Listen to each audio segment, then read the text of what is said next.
ठीक है, जूम करने का जरूरत नहीं है। चलो ठीक है, आज बेसिकली क्लाइमेट के कुछ क्वेश्चंस हैं, है ना, उसको डिस्कस करते हैं और देखते हैं। कर दो तो फोकस।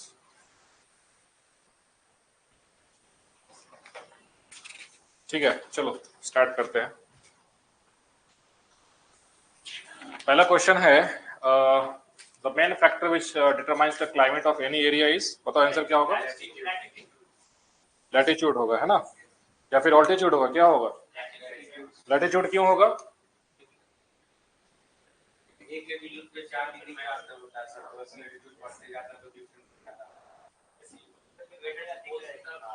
देखो लैटिट्यूड के हिसाब से बेसिकली क्या है, मेन फैक्टर इस वजह से लैटिट्यूड को बोलते हैं क्योंकि सोलर इंसोलेशन जो है ना, मेन इसी पे वेरी करेगा, है ना। सनरेज जो है लैटिट्यूड के हिसाब से वेरी करता है और जाहिर सा बात है कि क्लाइमेट या फिर जलवायु किसी भी रीजन का जो है वो किस पे मेन डिपेंड करेगा कि वहां पे टेम्परेचर कैसा है ना, तापमान कैसा है। बाकी और भी फैक्टर्स है, ऑल्टीट्यूड भी फैक्टर होता है, लेकिन पूछा गया है कि मेन फैक्टर जो है किस पे।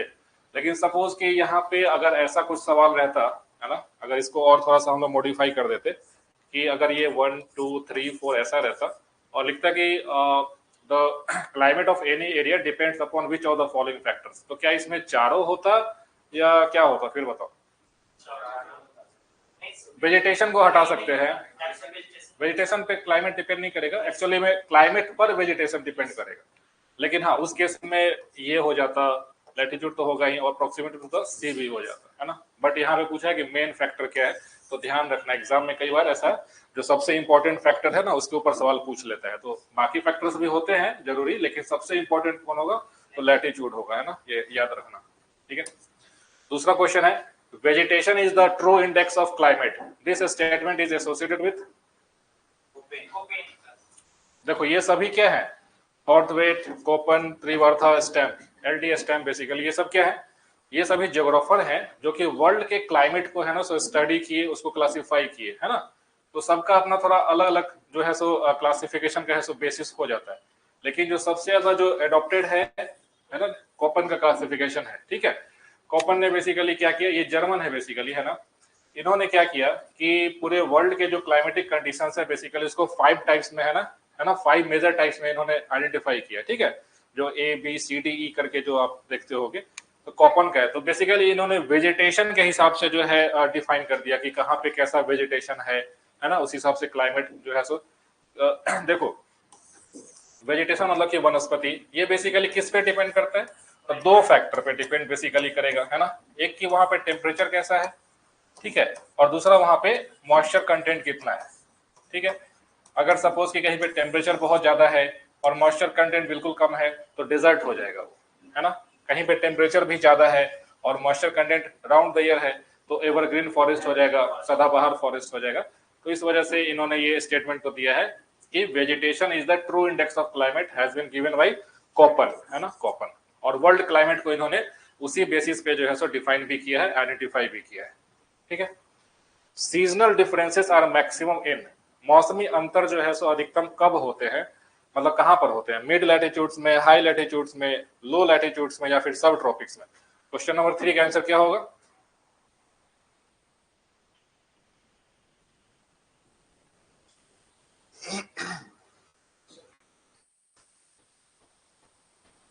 Seasonal differences are maximum in, देखो यहाँ पे ना कंफ्यूजन थोड़ा सा दे दिया है, ऐसा कंफ्यूजिंग स्टेटमेंट ऑप्शन नहीं बनाना चाहिए। जैसे कि मिड लैटिट्यूड्स हो गया और सब ट्रॉपिक्स, है ना, ये दोनों जो है सिमिलर टाइप का हो जाता है। ठीक है, तो ऐसे क्वेश्चन में जो है एग्जाम में कुछ लोग मिड लैटिट्यूड्स लगा के आएंगे, कुछ लोग सब ट्रॉपिक्स लगा के आएंगे, तो लॉजिकली दोनों सही होने चाहिए, बट आंसर इसका मिड लैटिट्यूड्स है सो दिया हुआ है ना।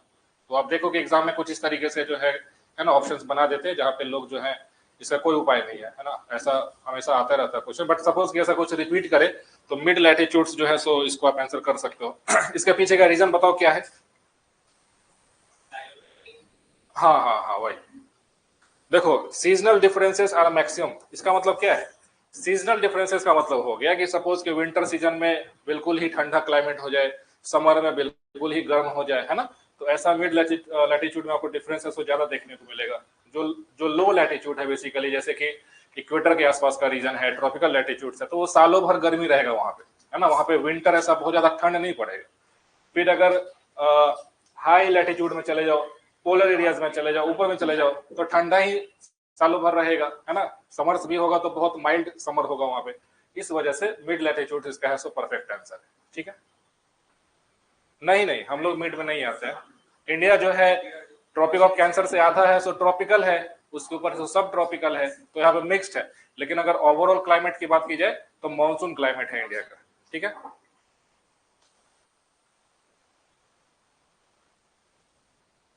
एक क्वेश्चन और हो गया। क्वेश्चन नंबर 4 बताओ तो जरा। क्वेश्चन नंबर 4 है the annual range of temperature in the interior of the continents is high as compare to the coastal areas, what are the correct reasons? Thermal difference between land and water, variation in altitude between continents and oceans, presence of strong winds in the interior, heavy rains in the interior as compared to the coasts. A, only one. अच्छा, बाकी लोग answer बताओ।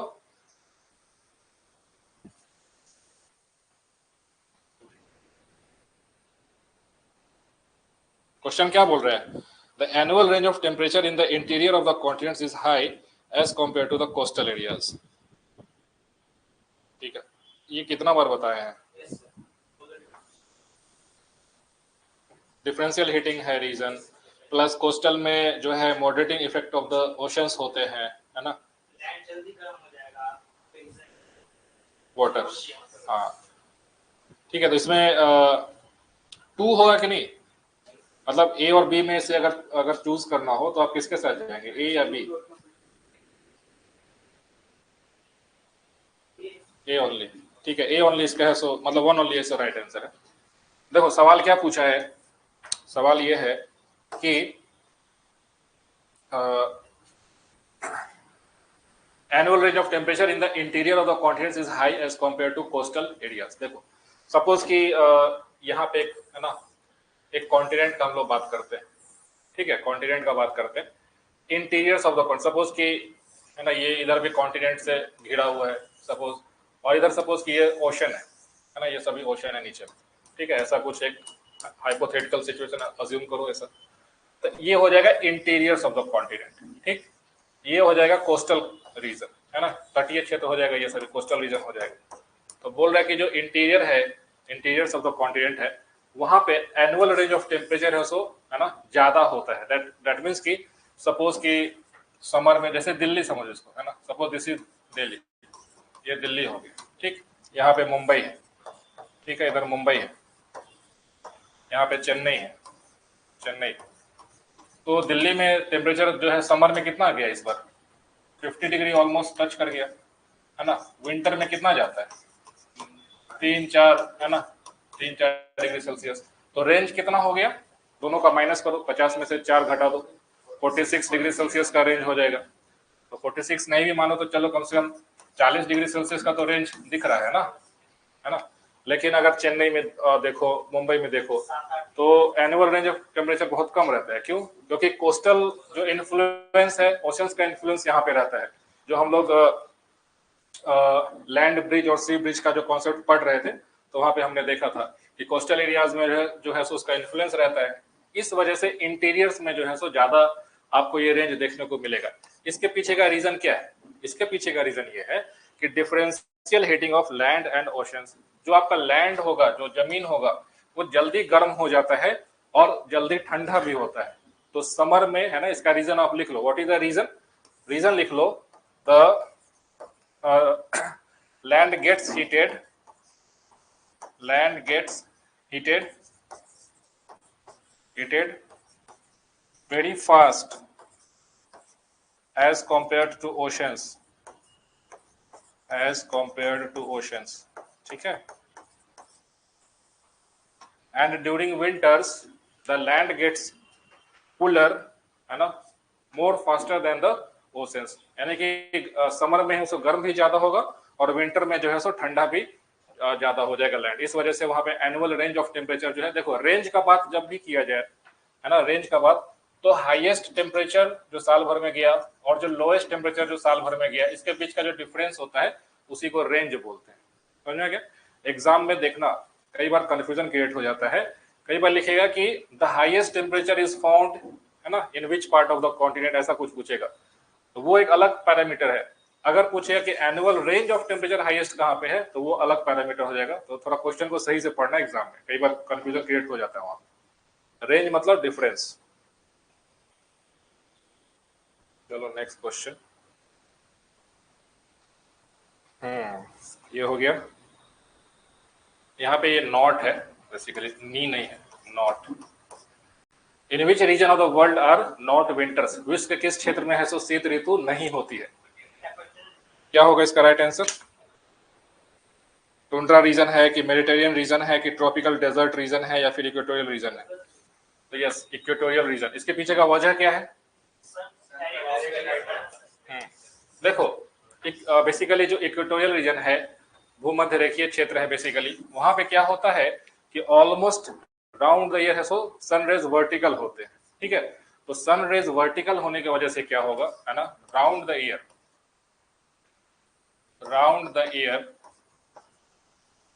सन rays are vertical, sun rays are vertical. इस वजह से यहाँ पे कोई भी डेफिनिट विंटर सीजन नहीं होता है।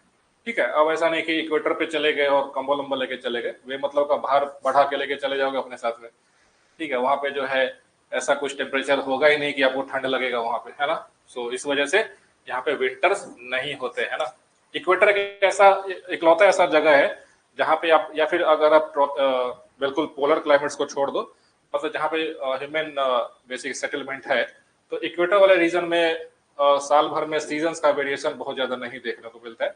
सालों भर जो है आपका टेम्परेचर वार्म रहेगा और थोड़ा सा मॉइस्ट रहेगा, है ना, इक्वेटर वाले reason.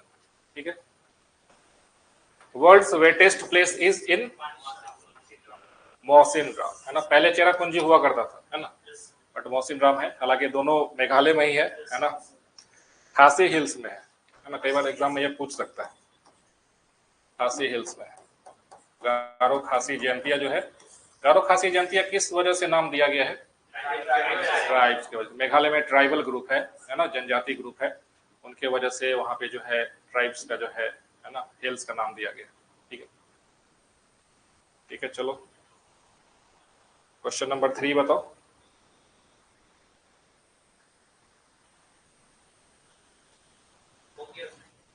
Which one of the following countries does not come under the category of equatorial climate? निम्नलिखित में से कौन सा देश भूमध्य रेखीय जलवायु की श्रेणी में नहीं आता है? Congo, Ethiopia, Gabon, जायरे।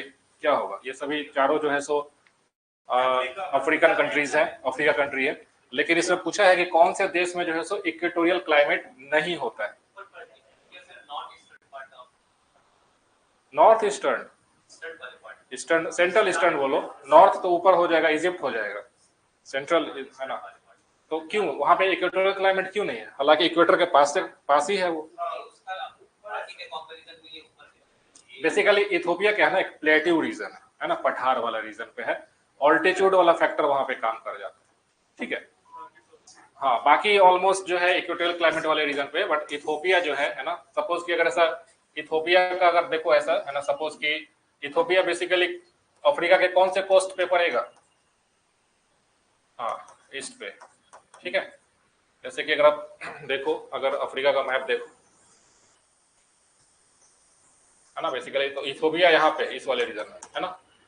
तो इथियोपिया का जो एलिवेशन है ना, थोड़ा सा हाइट पे है, इट इज एलिवेटेड प्लेट्यू, तो यहाँ पे ऑल्टीट्यूड का फैक्टर है सो आ जाएगा।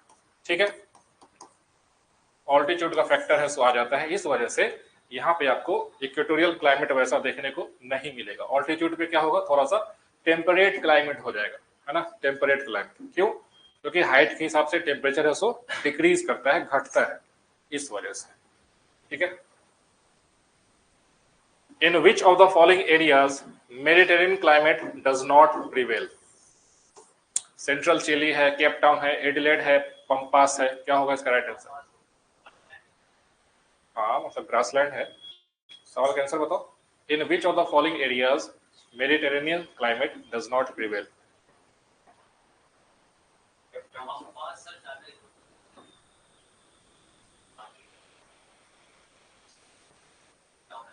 पंपास जो है ट्रॉपिकल ग्रासलैंड है या फिर टेम्परेट ग्रासलैंड?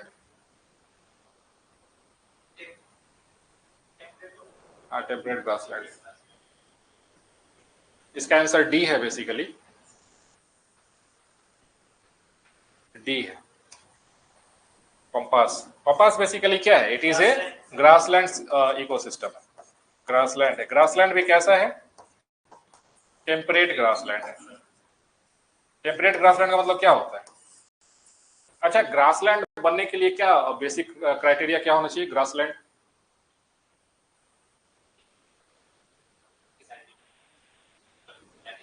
लैटिट्यूड, क्लाइमेट तो खैर है ही ग्रासलैंड इकोसिस्टम। मेन रीजन क्या है कि कहीं पे rainfall is the main criteria.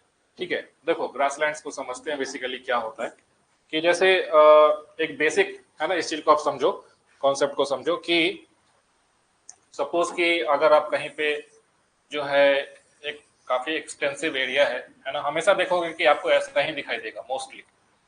अगर कहीं पे है ना एक ऐसा इकोसिस्टम है ना, जहाँ पे बहुत ज्यादा पेड़ पौधा आपको देखने को मिलेगा, ठीक है ना, बहुत ज्यादा पौधा आपको देखने को मिलेगा, ठीक है, बहुत ज्यादा ट्री आपको देखने को मिलेगा, है ना। सपोज कि दिस इज द रीजन ए, ये एक ए रीजन है, ठीक है।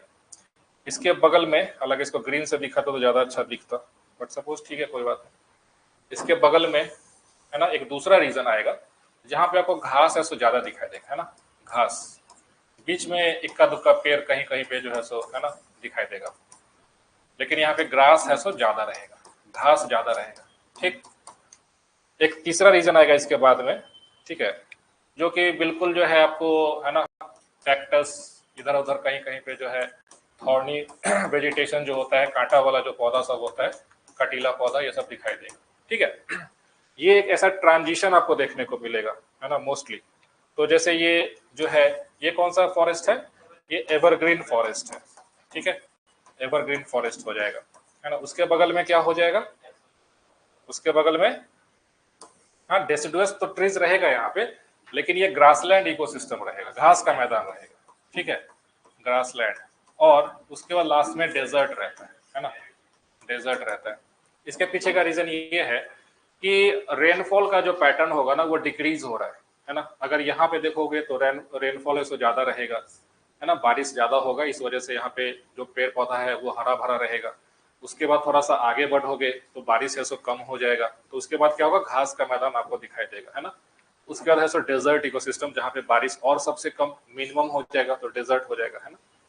तो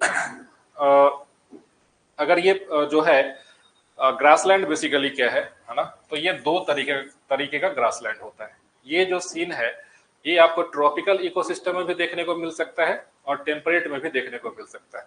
तो जैसे कि ग्रासलैंड का बात करें, है ना, ग्रासलैंड का बात करें, ठीक है, इसके दो पार्ट हो सकते हैं, दो तरह के बेसिकली हो सकते हैं। एक ट्रॉपिकल ग्रासलैंड हो सकता है ट्रॉपिकल रीजन में, या फिर टेम्परेट रीजन में, ठीक है। तो जो ट्रॉपिकल रीजन का ग्रासलैंड है उसका परफेक्ट एग्जांपल है सवाना ग्रासलैंड्स, है ना, सवाना ग्रासलैंड्स, जो कि कहाँ पे है? अफ्रीका में। तो वर्ल्ड में जहां पे भी सवाना टाइप का क्लाइमेट है, जहाँ पे जिस तरीके से सूडान में, बेसिकली सूडान में, जहाँ पे सूडान टाइप ऑफ क्लाइमेट भी बोलते हैं उसको, सवाना टाइप ऑफ क्लाइमेट को, तो वहां पे जिस तरीके से वेजिटेशन है, अगर सेम वैसा ही वर्ल्ड में कहीं पे ट्रॉपिकल रीजन में पाया जाएगा तो उसको भी बोल देंगे कि सवाना वेजिटेशन है ये, है ना। जैसे कि अगर आप इंडिया में देखो तो सेंट्रल इंडिया का जो वेजिटेशन का जो ग्रासलैंड का जो पार्ट है उसको हम लोग सवाना टाइप ऑफ क्लाइमेट में रखते हैं, है ना। जैसे कि आपको याद होगा कि ग्रासलैंड का सबसे बड़ा जो है सिग्निफिकेंस क्या है? ग्रासलैंड का सबसे बड़ा सिग्निफिकेंस, हाँ, पास्चर लैंड है बेसिकली। यहाँ पे क्या है ना कि आपको बहुत ज्यादा एनिमल्स ये सब आपको जो है फील्ड में, हाँ, वो सब होता है। बाकी आप वाइल्ड लाइफ देखो ना, जो भी टाइगर्स है, लाइन्स है, जिराफ है ना, सब इसी में आपको पाया जाएगा। ये तो एवरग्रीन फॉरेस्ट हो गया, इसमें तो पूरा घनघोर जंगल है, तो इसमें क्या होगा? आपको मेन मंकी उनकी जो है ना, चिंपांजी, ये सब पाया जाएगा। लेकिन जो जितना भी शिकार करने वाला जो आप देखते हैं वो सब जो डिस्कवरी पे दिखाता है, सब अधिकतर आपको ग्रासलैंड इकोसिस्टम का ही वीडियो रहता है ना। तो यहाँ पे क्या है, सबसे ज्यादा उस तरीके से है सो बायोडाइवर्सिटी रहता है ना। हालांकि बायोडाइवर्सिटी सबसे ज्यादा यहाँ पे है, लेकिन जो टेरेस्ट्रियल इकोसिस्टम जो भी डेवलप होता है वो ग्रासलैंड इकोसिस्टम में ही डेवलप होता है ना।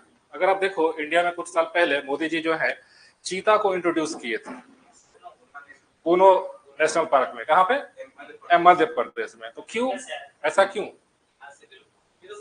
विलुप्त तो इंडिया से हो ही गया था, लेकिन कूनो कहीं क्यों चुना गया? उसको है सो सुंदरवन में क्यों नहीं भेज दिया गया? नंदन कानन में क्यों नहीं भेज दिया गया? क्योंकि वहां का जो क्लाइमेट है कूनो नेशनल पार्क का, वो अफ्रीकन क्लाइमेट, जो सूडान टाइप ऑफ क्लाइमेट जहाँ पे बेसिकली चीता ये सब पाया जाता है, वैसा ही सिमिलर क्लाइमेट है। वहां पे भी ग्रासलैंड्स है, वहां पे भी है सब मैदानी भाग है ना, जहाँ पे चीता है सो दौड़ सके, भाग सके, इस वजह से वहां पे इंट्रोड्यूस किया गया था। तो सेम जो है, अब जैसे कि टेम्परेट ग्रासलैंड्स का जो एग्जांपल, जैसे कि प्रेरी है ना, प्रेरीज नॉर्थ अमेरिका का जो ग्रासलैंड है ना, उत्तरी अमेरिका का जो ग्रासलैंड घास का मैदान है, जो कि टेम्परेट ग्रासलैंड है, इसको क्या बोलते हैं? प्रेरी बोलते हैं, है ना, प्रेरीज, है ना। फिर उस तरीके से अगर आप यूरेशियन में जाते हैं, यूरोप और जो रसिया के बीच का हिस्सा है, उसको स्टेपीज बोलते हैं, है ना, स्टेपीज, स्टेपीज। ठीक है, उसी तरीके से पंपास हो गया, है ना। ठीक है, तो ये सब सो घास का मैदान का है सो नाम है। तो आपके इस क्वेश्चन में भी है सो ये ग्रासलैंड का नाम दे दिया गया बेसिकली, है ना, दिस इज ए ग्रासलैंड। बाकी मेडिटेरियन क्लाइमेट का जो है चिली याद रखिए, केपटाउन याद रखिए, है ना। एडिलेड बेसिकली कहाँ पे है? ऑस्ट्रेलिया में है ना। ऑस्ट्रेलिया का मैप अगर आप ऐसा कुछ बनाते हैं तो यहाँ वाले रीजन में है सो एडिलेड है बेसिकली। तो यहाँ पे भी मेडिटेरियन क्लाइमेट है सो पाया जाता है। ठीक है, अच्छा, मेडिटेरियन क्लाइमेट का जो है सबसे मेन इंपॉर्टेंट पॉइंट क्या होता है, मेन कैरेक्टरिस्टिक फीचर क्या होता है? Seasonal reversal of winds, monsoon type रहता है? नहीं, seasonal reversal of winds basically जो है आपको जो प्रॉपर डिफाइन किया गया है, मॉनसून के लिए किया गया है ना। हालांकि मेडिटेरियन क्लाइमेट में भी रिवर्सल होता है विंड्स का, लेकिन उसको रिवर्सल जो है उस तरीके से नहीं, मॉनसून वाला थोड़ा अलग हो जाता है। इसका जो मेन कैरेक्टरिस्टिक है दैट इज विंटर रेनफॉल। ठीक है, बताए थे ना पहले भी कि, है ना, लिख लो, मेडिटेरियन क्लाइमेट जो है किस वजह से होता है? ये इंपॉर्टेंट है, आपसे एग्जाम में बार बार पूछेगा, है ना। मेडिटेरियन क्लाइमेट, मेडिटेरियन क्लाइमेट, है ना, इसका नाम ऐसा क्यों दिया गया है? तो इसका नाम इसलिए मेडिटेरियन, क्योंकि मेडिटेरियन सी के आसपास जो कंट्रीज है वहां पे ऐसा क्लाइमेट जो है सो पाया जाता है, इस वजह से मेडिटेरियन क्लाइमेट है। लेकिन दूसरा बात ये कि क्या वैसा क्लाइमेट सिर्फ वहीं पे पाया जाएगा या फिर और भी कॉन्टिनेंट्स के कुछ पार्ट में है सो पाए जा सकते हैं? तो बाकी कॉन्टिनेंट्स में भी पाया जाता है ना, सिमिलर वैसा ही, जैसे कि चिली में, है ना, कैलिफोर्निया में, है ना, केप टाउन जो नीचे आपका साउथ अफ्रीका का बिल्कुल टिप हो जाएगा नीचे में, केप टाउन में। उसके बाद ऑस्ट्रेलिया में एडिलेड वाले रीजन में सेम वैसा ही क्लाइमेट है सो पाया जाता है, जिसको बोलते हैं मेडिटेरियन क्लाइमेट। ठीक, जो मेडिटेरियन क्लाइमेट है इसका मेन फीचर क्या होता है? मेन फीचर होता है ना, विंटर रेनफॉल होगा, यानी कि समर है सो ड्राई होगा। ठीक है, समर है सो ड्राई होगा, बट विंटर में जो है सो बारिश होगा, विंटर है सो रेनफॉल होगा, है ना, ये याद रखना। Summer dry but winter rainfall, this is the main characteristic of your Mediterranean climate. समझ में आ गया? मेन कैरेक्टरिस्टिक है कि समर है सो ड्राई होगा, है ना।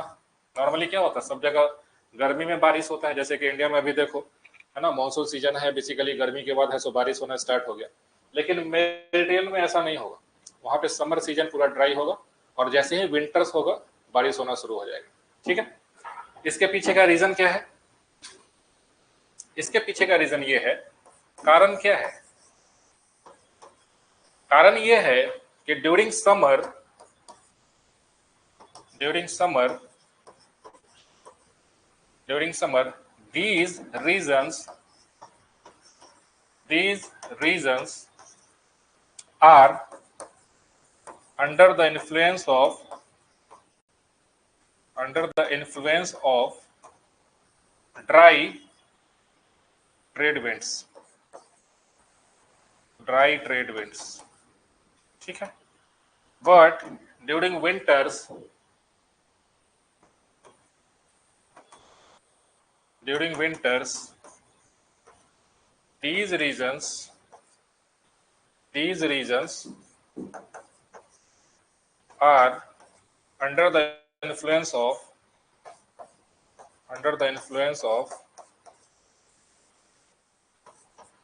westerlies which bring rainfall। इसको डायग्राम से समझा देते हैं, समझ में आ जाएगा। ये पूरा का पूरा सिस्टम जो है सो प्रेशर बेल्ट के शिफ्ट होने की वजह से हो रहा है, ठीक है। बहुत इंपॉर्टेंट है ये, घूम फिर के एग्जाम में आपसे जो है ना, अगर वर्ल्ड क्लाइमेट के ऊपर सवाल पूछेगा तो मेडिटेरियन का जिक्र जरूर करता है एग्जाम में, उसको अच्छे से समझ लो। Summer dry, winter rainfall region. During summer these regions are under the influence of dry trade winds. During winters these regions are under the influence of westerlies, ठीक है। इसको समझते हैं कैसे होगा।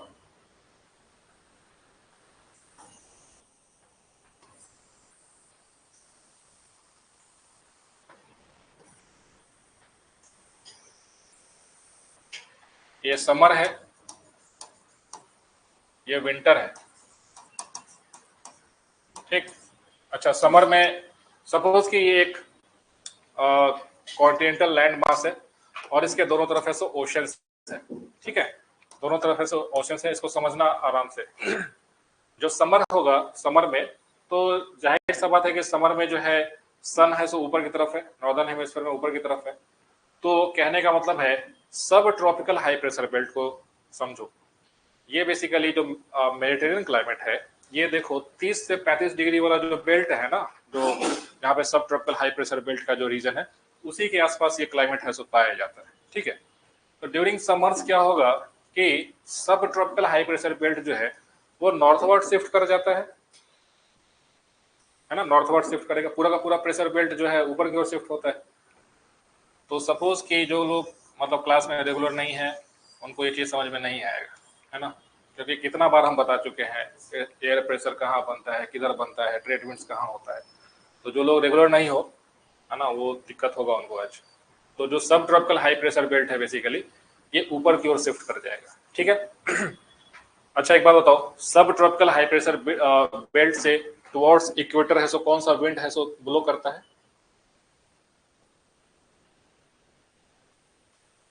हाँ, तो कॉन्फिडेंट हो गए बोलो ना, बोलो एकदम कॉन्फिडेंट कि हाँ सर ट्रेड विंड्स ब्लो करता है, ठीक है। और इसके ऊपर कौन सा विंड होता है? वेस्टर्लीज होता है, पछुआ पवन है, ठीक है। तो इसको देखो ऐसे समझते हैं कि जो सब ट्रॉपिकल हाई प्रेशर बेल्ट है, इससे नीचे की ओर एक विंड जो है सो फ्लो करेगा, it will be called as the trade wind, है ना। और ये कहाँ जाके मिलेगा? तो ITCZ को चेंज कर रहा होगा, ठीक है। इतना समझ में आ रहा है? ठीक, ये ट्रेड विंड है, ये बेसिकली क्या है? सब ट्रॉपिकल हाई प्रेशर बेल्ट है, सब ट्रॉपिकल हाई प्रेशर बेल्ट है ये। अब यहां से ऊपर की ओर जो है सो विंड्स जो है फ्लो करता है, उसका क्या नाम है? वेस्टर्लीज, ठीक है। इस तरह से वेस्टर्लीज होगा। अब तुमको नोटिस क्या करना है यहाँ पे कि इस वाले रीजन को समझो, इस वाले रीजन को समझो। यहाँ का क्लाइमेट जो है सो बता रहे हैं कि कैसे यहाँ पे समर में बारिश नहीं होगा लेकिन विंटर में बारिश होगा, इसी वजह से इसको मेडिटेरियन क्लाइमेट बोलेंगे, ठीक है। बारिश क्यों होता है? जो विंड्स हैं वो ओशन से मॉइस्चर कैरी करता है, ठीक है। यहाँ पे ओशन है तो जाहिर सा बात है कि इस वाले रीजन में जो है विंड्स जो है सो बारिश करवा देगा, लेकिन ये जब इधर की ओर पहुंचेगा तो क्या ये विंड जो है सो ड्राई हो जाएगा कि नहीं? जैसे कि अगर इंडिया की ही बात करो तो कोस्टल रीजन में है सो ज्यादा बारिश होता है, लेकिन जो विंड्स अगर दिल्ली चला जाए, ऊपर राजस्थान, जम्मू एंड कश्मीर चला जाए, तो क्या उतना बारिश कराएगा? क्या नहीं कराएगा, उसका मॉइस्चर कंटेंट कम हो गया है। तो सेम यहाँ पे होगा, सेम सिचुएशन समर में क्या होगा कि ट्रेड विंड्स जो है सो, है ना, ऑफशोर है। इसको क्या बोलते हैं? ऑफशोर। इस वाले रीजन में क्या है? Trade winds are offshore, trade winds are offshore. Offshore trade winds है, इसका मतलब क्या होता है कि जो ट्रेड विंड्स है ये बीच में कहीं से मॉइस्चर कैरी कर ही नहीं पा रहा है ना, और यहाँ से शोर से ओशन की तरफ जा रहा है, इस वजह से ऑफशोर है। तो यहाँ पे बारिश तो नहीं करवाएगा, करवाएगा भी तो बहुत कम बारिश होगा, है ना। लेकिन अपोजिट देखो विंटर में, विंटर में क्या होगा, समर में सन ऊपर था, विंटर में सन नीचे चला जाएगा, तो क्या ये बेल्ट है सो खिसक के नीचे आएगा, ठीक है। तो सपोज कि सब ट्रॉपिकल हाई प्रेशर बेल्ट जो है सो शिफ्ट होते होते यहाँ पहुंच गया, सपोज कि यहाँ आ गया, ठीक है, सब ट्रॉपिकल हाई प्रेशर बेल्ट। अब देखो यहाँ पे ट्रेड विंड्स और वेस्टर्लीज को नोटिस करो। ट्रेड विंड्स तो ठीक है, ऐसे नीचे की ओर है सो फ्लो कर रहा होगा, नीचे की ओर फ्लो कर रहा है, लेकिन जो वेस्टर्लीज है वो अब जो है सो ऐसा हो गया कि नहीं, ठीक है, ऐसा हुआ। इस वाले रीजन को देखो, येलो वाले रीजन को, जो कि यहाँ पे है। अब ये वेस्टर्लीज इधर से पानी उठा करके और बारिश करा देगा कि नहीं करा देगा, समझ में आ गया। तो क्या ये जो रीजन ए जो हमने देखा, ए रीजन जो है, क्या यहाँ पे विंटर में रेनफॉल हुआ? क्यों हुआ? क्योंकि वेस्टर्लीज जो है सो, है ना, अब यहाँ पे फ्लो करने लगा। तो समर में जो है सो यहाँ पे ट्रेड विंड ब्लो कर रहा था, जो कि ऑफशोर था, है ना, मॉइस्चर वहां तक पहुंचा नहीं पा रहा था, इस वजह से बारिश नहीं हो रहा था। लेकिन जैसे ही विंटर हुआ, सन जो है सो दूसरे हेमिस्फीयर में चला जाएगा, तो पूरा का पूरा प्रेशर बेल्ट है सो साउथवर्ड शिफ्ट करता है, तो अब सेम एरिया जो है सो वेस्टर्लीज के इन्फ्लुएंस में आ जाएगा। और चूंकि वेस्टर्लीज का डायरेक्शन जो है सो उल्टा है, ट्रेड विंड से बिल्कुल अपोजिट है, तो यहाँ से मॉइस्चर कैरी करके और इधर से बारिश करा देगा। प्लस यहाँ पे क्या होगा कि आपको टेम्परेट साइक्लोन्स ये सब का भी फॉर्मेशन होता है, तो साइक्लोनिक रेनफॉल भी होता है इस वाले रीजन में, ठीक है। तो ये सब का क्यूमुलेटिव इफेक्ट है कि आपको इसी को बोल देते हैं। अब ये भूमध्य सागर के आसपास में ऐसा देखने को मिलता है, इस वजह से मेडिटेरियन क्लाइमेट नाम दे दिया गया, समझ में गया। लेकिन इसका एक्चुअल में रीजन क्या है, तो shifting of the pressure belts, shifting of the pressure belts, समझ में गया। तो ये याद रखना है। तो ऐसा जो है होगा, आप नोटिस करो, अगर ये कॉन्टिनेंट का पार्ट देखे तो ये ईस्ट हो गया, ये वेस्ट हो गया, है ना। तो मेडिटेरियन क्लाइमेट बेसिकली कहाँ पे देखने को मिलेगा, वेस्टर्न साइड में, पश्चिम साइड में, ठीक है।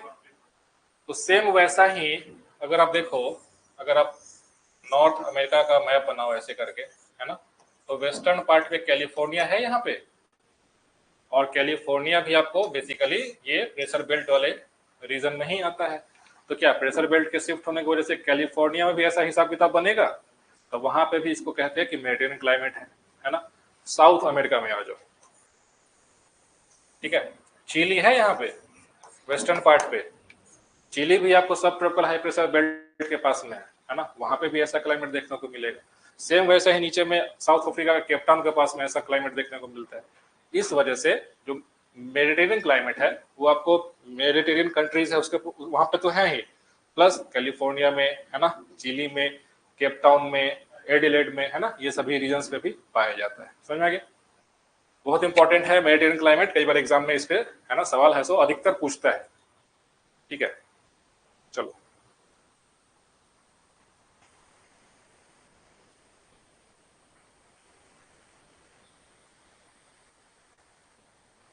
ये बताओ कि क्या होगा इसका right answer. Slash and burn is the characteristic of agriculture in which of the following climatic reasons. Slash and burn बता देंगे, पहली बार सुन रहे हो, मतलब कुछ लोग जो पढ़े हो जानते हो, बाकी बहुत लोग पहली बार सुन रहे होंगे। कहाँ पे होगा इसका आंसर बताओ।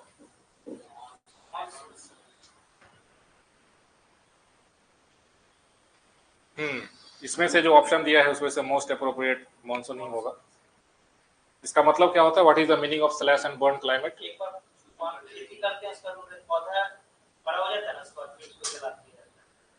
मतलब पहले खेती करते हैं, फिर इसको बड़ा होता तो जला देते हैं।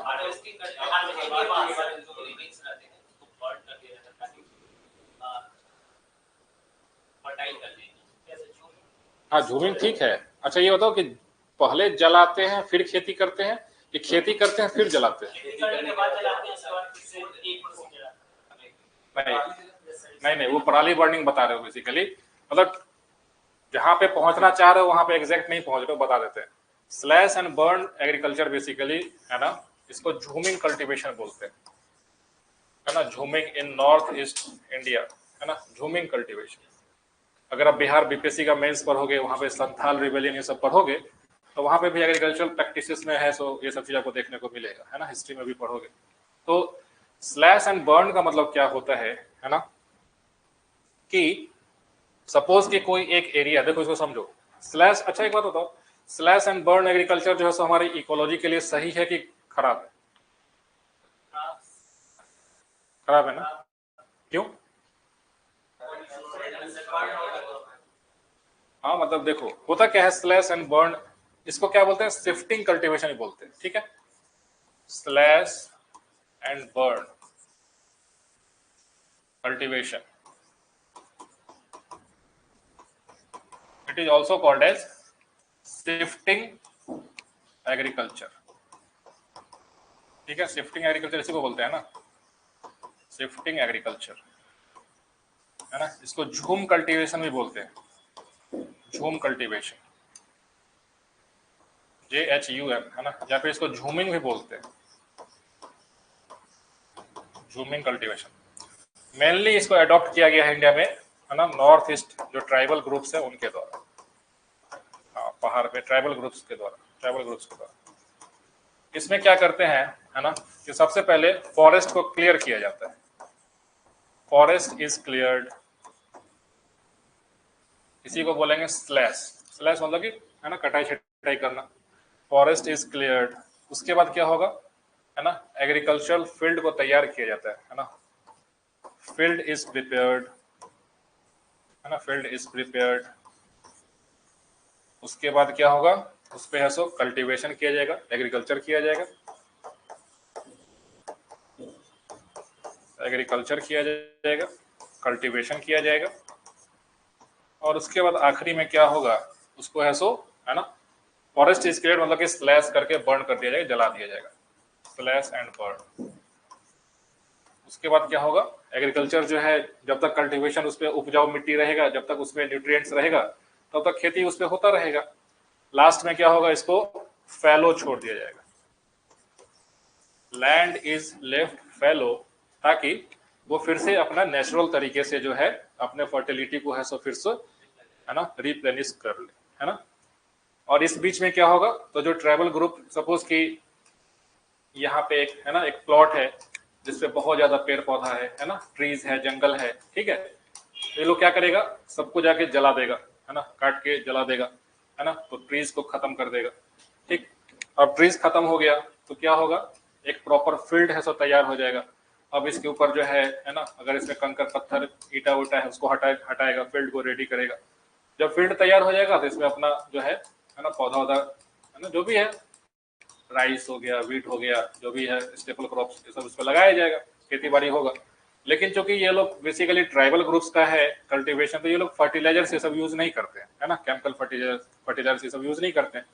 तो किसी एक फील्ड पे जो है सो आप कितना ही विदाउट प्रॉपर जो है फर्टिलाइजर्स के आप कितना ही सीजन उस पर खेती कर लोगे, तो एक समय आएगा कि ये जो मिट्टी है उसको उपजाऊ नहीं रह जाता है, तो उसको छोड़ के चले जाते हैं, फिर से दूसरे जगह का फॉरेस्ट को पकड़ेगा, फिर उसको तैयार करेगा काट पीट के, और फिर इसको 5-10 साल 6 साल ऐसे छोड़ देंगे, तो उसके ऊपर बारिश होगा, है ना, और भी चीजें, तो फिर से सॉइल अपना फर्टिलिटी है सो अज्यूम कर लेता है। इसी को बोलते हैं स्लैश एंड बर्न कल्टीवेशन। समझ में आ गया?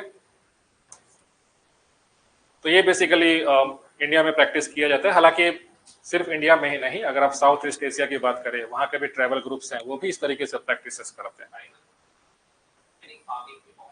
हाँ मतलब उन लोगों को केमिकल फर्टिलाइजर से क्या ही वैसा मतलब है ना, उन लोग, हालांकि आज के समय अगर देखोगे तो यूज जो है सो बढ़ा है, बट जो प्रैक्टिसेस उस समय से चलते आ रहा है, तो वो लोग जो है सो नेचुरल फर्टिलाइजर्स का यूज करते हैं, है ना। तो नेचुरल फर्टिलिटी अगर किसी फील्ड में अगर 5-6 सीजन अगर उस पर हार्वेस्टिंग कर लोगे, तो जाहिर सा बात है कि उस सॉइल का जो नेचुरल फर्टिलिटी है वो डिक्लाइन कर जाएगा, है ना। तो उसको फिर से खाली छोड़ देते हैं, इसको क्या बोलते हैं, फैलो, है ना, इस प्रैक्टिस को क्या बोलते हैं, है ना, लैंड फैलो, FALLO, मतलब कि खाली छोड़ देना। जब आप जमीन को खाली छोड़ देते हो तो क्या होगा कि सॉइल में जो माइक्रोब्स होते हैं, जो उसमें ऑर्गेनिक मैटर होता है, वो अच्छे से डिकम्पोज हो जाएगा, बारिश हो जाएगा, उसमें मिनरल्स कहीं से आ जाएंगे, तो फिर से उसका फर्टिलिटी है सो रिप्लेनिश हो जाएगा, है ना। तो this is your slash and burn cultivation. ठीक है, तो इसका आंसर क्या होगा, मानसून क्लाइमेट रीजन। ठीक, जब ये रिवोल्ट करोगे ना, ट्राइबल रिवोल्ट बिहार का और ये सब छोटा, मतलब उस समय तो बिहार झारखंड सब कंबाइंड था ना, तो ट्राइबल रिवोल्ट का जब, हाँ बोलो।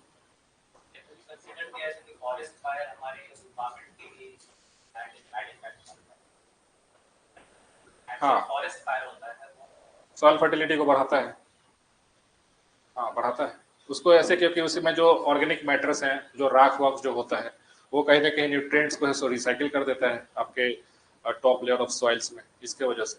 लेकिन अगर मेजर स्केल पे फॉरेस्ट फायर हो जाएगा तो क्या, देखो फॉरेस्ट फायर होने से क्या होता है, फॉरेस्ट को हम लोग कार्बन सिंक बोलते हैं। क्यों बोलते हैं? कार्बन पाया जाता है, कार्बन तो हर चीज में है, हर चीज, हर बॉडी में कार्बन है। कार्बन सिंक जो है किसी फॉरेस्ट को क्यों बोला जाता है कार्बन सिंक? क्या करेगा? रिलीज करेगा। क्या करेगा? डाइजेस्ट करेगा, एब्जॉर्ब करता है, हाँ सही बोल रहे हो। देखो बेसिकली जो फॉरेस्ट या फिर कोई एक पर्टिकुलर ट्री को पकड़ते हैं ना, सपोज कि एक ट्री है ना, ग्रीन ट्री, सपोज कि बनियान ट्री, पीपल ट्री है ना, ऐसा कुछ ट्री है, मैंगो ट्री, कोई भी ट्री है, इसका मेन काम क्या है? फोटोसिंथेसिस करना। इसके जीवन का एक ही उद्देश्य है, फोटोसिंथेसिस, है ना। हमारे जीवन में क्या उद्देश्य है पता ही नहीं किसी को,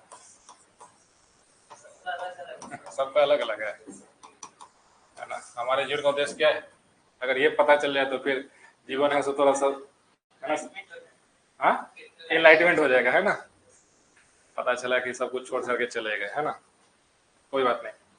तो देखो फोटोसिंथेसिस में क्या होता है, आपको मालूम है कि हमारे एटमॉस्फेयर से CO2 गैस को जो है सो एब्जॉर्ब किया जाएगा, प्लस वाटर मॉलिक्यूल्स, है ना, कहाँ से मिलेगा, तो ग्राउंड से, है ना। ये दोनों रिएक्शन करेगा, है ना, इसके बाद क्या बनेगा, sorry C6H12O6 plus oxygen gas है सो रिलीज हो जाएगा, और इसी पे हम लोग का जो है सो सर्वाइवल टिका हुआ है ना। तो देखो हमारे एटमॉस्फेयर में जो कार्बन डाइऑक्साइड प्रेजेंट है ना, कार्बन डाइऑक्साइड प्रेजेंट है, और ये जो ग्लूकोज बना, इसको कहाँ पे यूज किया जाता है, तो प्लांट अपने ग्रोथ के लिए, है ना, जैसे कि इसका स्टेम का साइज बड़ा होगा, है ना, ऐसा तो है नहीं कि प्लांट इतना बड़ा लगा है तो 100 साल तक इतना ही बड़ा रहा, वो खाना बनाता है, ग्लूकोज बनाता है, फिर उससे उसका टिश्यूज ग्रोथ होता है, तो पेड़ पौधा बड़ा होते चला जाता है ना। तो दैट मीन्स कि इसको अपने ग्रोथ में है सो कंज्यूम करता है, ठीक है।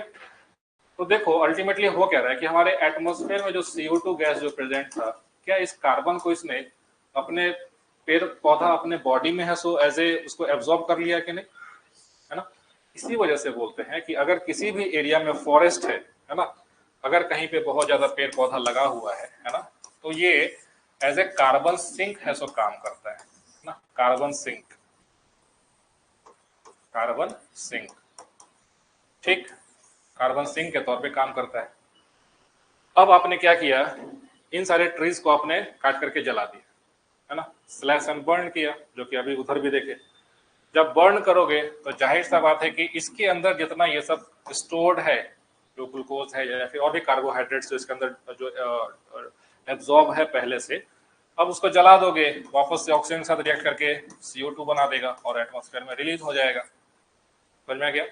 तो इस वजह से अगर कहीं पे भी डिफॉरेस्टेशन होता है ना, डिफॉरेस्टेशन, तो एक तो होगा कि आप उसको जला दोगे, है ना, या फिर अगर आपने पेड़ पौधे को काट दिया, उसको कहीं पे रखोगे तो over the period of years वो डिकम्पोज तो करेगा ना, ऐसा तो है नहीं कि 1 लाख साल तक प्रिजर्व होकर रहेगा, वो डिकम्पोज करेगा। तो जब ये डिकम्पोज करेगा, है ना, जब ये सड़ेगा, डिकम्पोजिशन इसका होगा, तो फिर से क्या रिलीज हो जाएगा जी, CO2, क्योंकि डिकम्पोजिशन में क्या होता है, जो बैक्टीरिया होता है जो डिकम्पोज करता है वो बेसिकली CO2 ही रिलीज करता है। तो जो पेड़ पौधा पूरे जीवन भर में हमारे एटमॉस्फेयर से, वायुमंडल से कार्बन डाइऑक्साइड को एब्जॉर्ब करके अपने पास रखा हुआ था, वो वापस एटमॉस्फेयर में चला गया जी, है ना। इसी वजह से ये जो भी प्रैक्टिसेस जो कि डिफॉरेस्टेशन को कॉज करते हैं, वो स्टोर्ड कार्बन को वापस एटमॉस्फेयर में हम लोग भेज रहे हैं, जो कि हमारे ग्लोबल वार्मिंग को और बढ़ा देगा, समझ गया। इसीलिए बोला जाता है कि फॉरेस्टेशन करना चाहिए, ताकि हमारा जो कार्बन सिंक का जो परसेंटेज है ना, ये बढ़े, ताकि एटमॉस्फेयर में जो कार्बन डाइऑक्साइड है ना, उसको हम लोग जो है ट्रीज एज ए उसको सोक करके एब्जॉर्ब करके अपने पास में रखे, ठीक है। इसको क्या बोलते हैं, कार्बन सिक्वेस्ट्रेशन बोलते हैं, है ना। ट्रीज आर द नेचुरल, है ना, absorbers of carbon in the atmosphere, from the atmosphere, है ना। तो ये चीज इंपॉर्टेंट है, ध्यान रखना, ठीक है।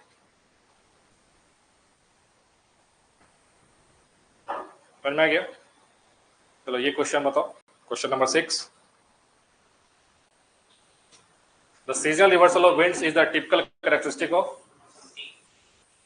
मानसून क्लाइमेट, ठीक है। मेडिटेरियन में भी होता है ये, एग्जाम में 2015 पीटी का साल है, ये मैं खुद गलत करके आया था एग्जाम, ठीक है।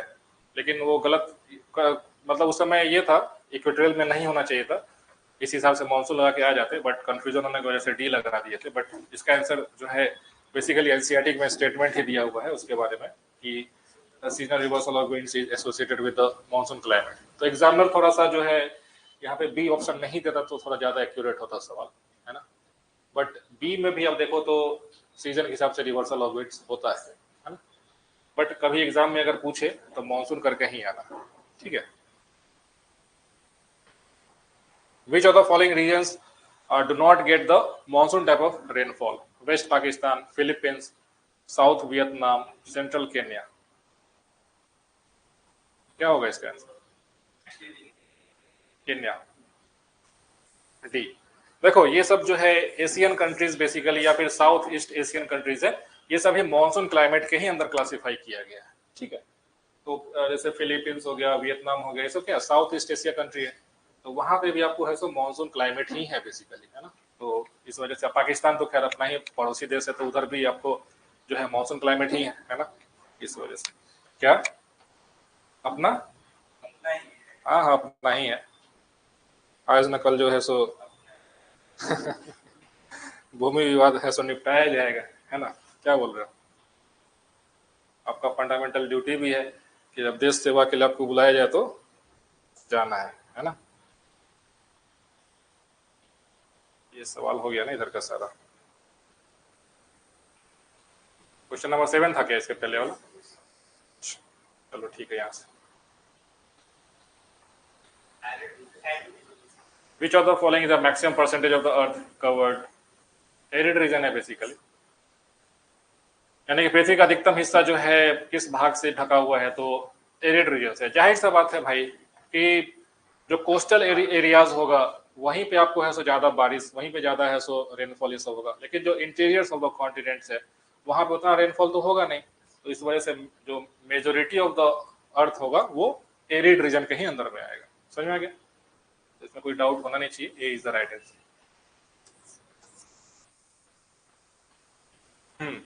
In which among the following countries rainfall occurs in the winter season?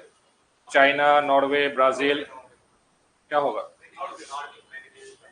नहीं, नॉर्वे में मेडिटेरियन क्लाइमेट नहीं है, नॉर्वे ऊपर में है और ऊपर है ना। हालांकि इसमें बी आंसर इसका है, लेकिन आप देखो तो चाइना में भी जो है विंटर में रेनफॉल होता है। ऐसा नहीं है कि चाइना में रेनफॉल नहीं होता है। इवन चाइना में है सो चाइना का जो चाइना का जो ईस्टर्न पार्ट है वहां पे राउंड द ईयर बारिश होता है, ठीक है। उसका इंटेंसिटी वेरी करता है, बट ईस्टर्न चाइना जो पार्ट है वहां पे आपको सालों भर बारिश होता है ना। तो पता नहीं ये किस वजह से ये नॉर्वे, हालांकि मैंने भी चेक किया तो नॉर्वे आंसर दे रहा था, बट नॉर्वे ऊपर में है ना। स्कैंडिनेवियन बेसिकली ऊपर वाले रीजन में आ जाता है। लेकिन अगर ये देता ना विंटर सीजन में, तो मुझे पहले लगा कि शायद कोई मेडिटेरियन क्लाइमेट के हिसाब से कुछ वैसा कंट्री दे देगा, है ना। अगर चिली भी देता है यहाँ पे तो एक ऑप्शन समझ में आता, है ना। बट इसका नॉर्वे आंसर दिया है। तो लेकिन हाँ, चाइना में भी बारिश होती है सालों भर। अगर आप देखें ईस्ट चाइना क्लाइमेट का अगर देखोगे तो चाइना में भी राउंड द ईयर बारिश होता है, तो विंटर में भी होगा। चलो क्वेश्चन नंबर 10 का आंसर बताओ तो। Which one of the following is correctly matched? Wet winter, dry summer, Italy. Wet throughout the year, Sudan. Wet summer, dry winter, Iran. Dry throughout the year, Chile. कौन सा है सो correctly matched? ए। अच्छा, B C D क्यों नहीं? Sudan में wait तो होगा नहीं ना और ईरान में भी नहीं होगा सर, और चिली में ड्राई पूरा होगा नहीं। देखो चिली जो है बेसिकली मेडिटेरियन क्लाइमेट इस वजह से नहीं होगा है ना। इटली ऑप्शन है क्योंकि सी के रेंज में भी आ रहा है। Wet winters dry summer basically Italy होगा, और Italy basically Mediterranean climate. Yes उसी के हाँ, मेडिटेरियन क्लाइमेट है। तो देखो वेट विंटर है और ड्राई समर है, अभी जस्ट हमने पढ़ा था। तो इटली बेसिकली मेडिटेरियन सी में ही आता है ना। तो ये इसका राइट आंसर हो जाएगा। Wet throughout the year Sudan नहीं, सूडान हालांकि अफ्रीका में है ना, लेकिन यहाँ पे इक्वेटोरियल क्लाइमेट वैसा जो है नहीं है जहाँ पे राउंड द ईयर बारिश हो। यहाँ पे सूडान में क्या होता है ना, यहाँ पे है ना कि सबसे पहले आपको ये याद रखना है कि जो है सवाना टाइप ऑफ क्लाइमेट है यहाँ पे, ठीक है। सूडान में कैसा है, savanna climate, savanna type of climate. इसी को हम लोग also known as Sudan type of climate, ठीक है। Sudan type of climate, Sudan country में चूंकि सवाना वेजिटेशन है इस वजह से सवाना क्लाइमेट बोलते हैं। सूडान टाइप ऑफ क्लाइमेट भी इसी को बोला जाता है। इसका मेन जो है कैरेक्टरिस्टिक फीचर क्या होगा, definite dry and wet season, समझा गया, या फिर alternate dry and wet season, alternate dry and wet season. अगर ये स्टेटमेंट कहीं पे आपको किसी भी एग्जाम में अगर वन लाइनर दिखाई दिया ऐसा है ना, ऑल्टरनेट या फिर definite dry and wet, dry wet season ऐसा रहे, तो समझना कि वो सवाना या फिर सूडान क्लाइमेट का जिक्र कर रहा है, समझ गया। दूसरा टेम्परेचर जो है यहाँ पे, टेम्परेचर अब चूंकि ये ट्रॉपिकल रीजन में है, ट्रॉपिकल रीजन में तो temperature throughout the year warm ही रहेगा, है ना। ऐसा नहीं कि कोल्ड विंटर्स हो जाएगा यहाँ पे, नहीं, temperature throughout the year is warm, warm through out the year, through out the year, ठीक है।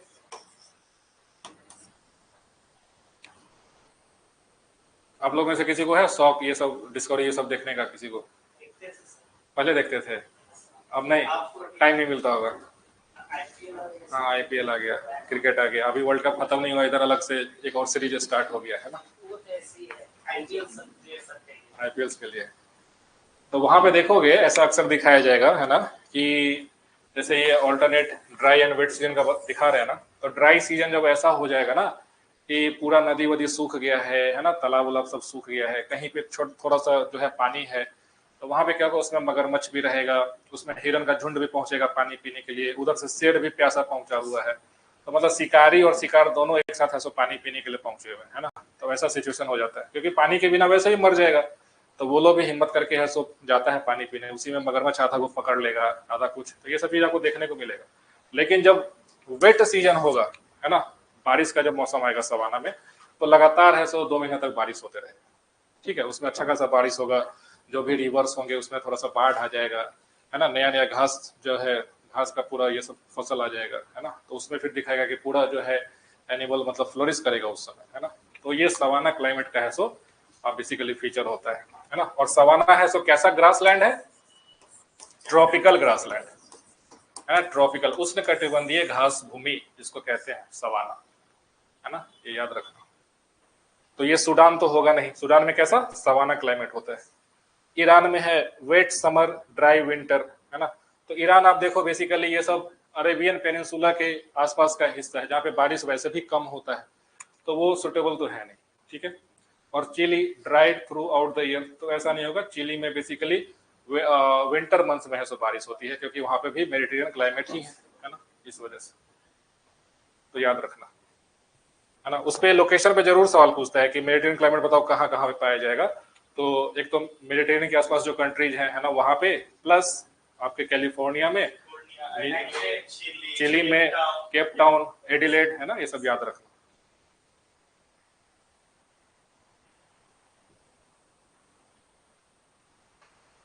क्वेश्चन नंबर 11 का आंसर बताओ।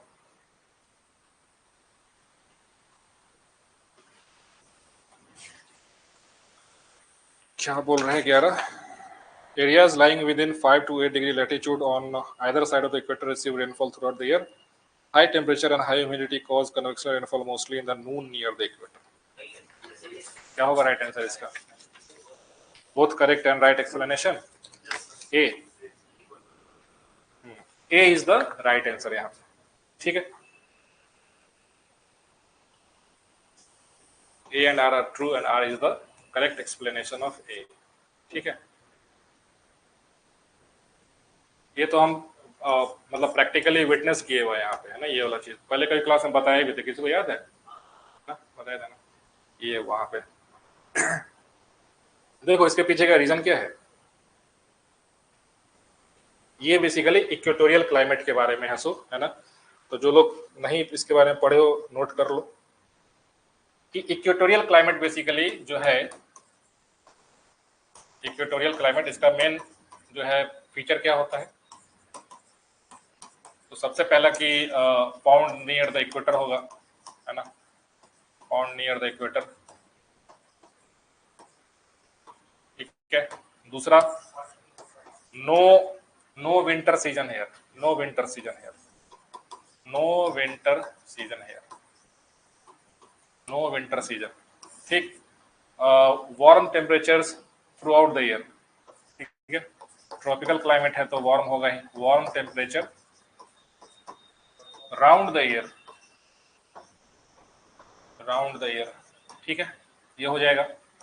प्लस यहाँ पे क्या होता है बेसिकली कि, है ना, convectional rainfall, convectional rainfall every afternoon, every afternoon, every afternoon, convectional rainfall every afternoon, ठीक है, with thunder and strong winds,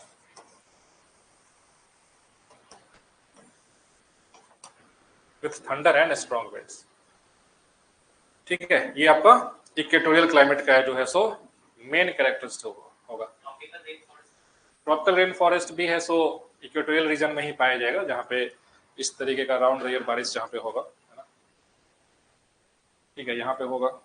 convectional rainfall क्यों होगा डेली, बहुत ज्यादा गर्मी होगा, उसका एयर राइज करेगा, कंडेंसेस हो गया। देखो लेकिन नून में ही क्यों होगा, सुबह में क्यों नहीं होगा, रात में क्यों नहीं होगा, वही बात है, सुबह में सनलाइट उतना इंटेंस नहीं है, लेकिन जैसे जैसे दिन बढ़ेगा सनलाइट है सो बिल्कुल वर्टिकल होने लगेगा, स्ट्रॉन्ग कन्वेक्शन हो जाएगा, है ना, इस वजह से बारिश होगा, ठीक है, समझ में आ गया। तो इस वजह से ए और बी इसका दोनों स्टेटमेंट है तो सही।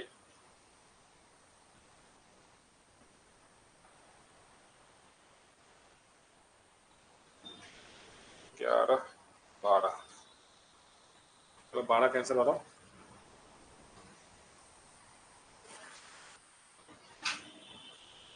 The Mediterranean regions have rainy winters. During winter they lie in the belt of the westerlies. क्या बात है, अभी जो पढ़ा है वही है, एकदम एग्जैक्ट, है ना। ए इसका है सो राइट आंसर हो जाएगा जी। अगर यहाँ पे ये रहता है during winters they lie in the belt of the trade winds तो गलत हो जाता, तब गलत हो जाता, वेस्टर्लीज होगा, विंटर्स में वेस्टर्लीज होगा। तो याद रखना कि जो मेडिटेरियन क्लाइमेट होगा, है ना, यहाँ पे ड्यूरिंग विंटर रेनफॉल होगा, विंटर रेनफॉल होगा, है ना, प्लस समर ड्राई होगा, समर ड्राई होगा, प्लस विंटर में क्या होगा, westerlies are onshore, onshore, ठीक है, onshore, onshore westerlies, onshore westerlies, onshore westerlies का मतलब कि समुद्र से शोर की तरफ जो है सो आएगा, है ना, ऑन शोर वेस्टर्लीज। चलो next question,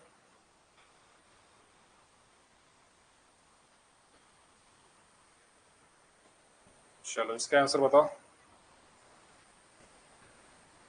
question number 13, list है रीजंस, लिस्ट 2 है type of climates found, California, West Australia, Bangladesh, Siberia. Sir B sir B की D, B ball ball, Bombay, 1 4 2 3। तो देखो कैलिफोर्निया है तो यहाँ पे मेडिटेरियन क्लाइमेट होगा जी, है ना, तो ए का 1 हो जाएगा। वेस्ट ऑस्ट्रेलिया हॉट डेजर्ट है वहाँ पे, ठीक है।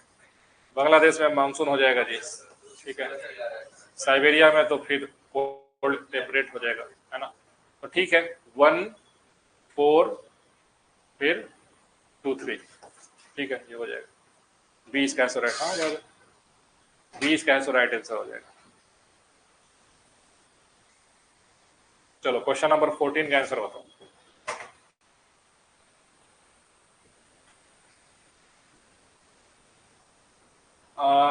In equatorial regions the year is divided into 4 main seasons। क्या बात है,